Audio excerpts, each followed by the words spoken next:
How to see Reels history on Facebook. First of all, go ahead and open up the Facebook application on your phone.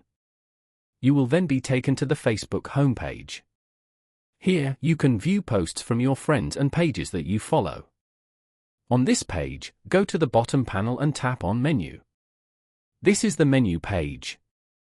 Scroll down and tap on Settings and Privacy. Then, tap on Settings.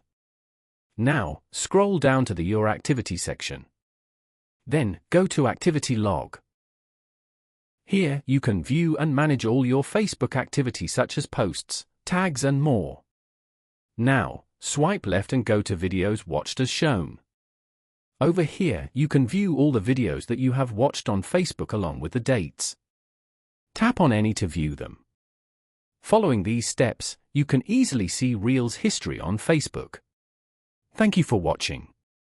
Please leave a like if this tutorial helped you, or leave a comment below if you have any questions related to the video.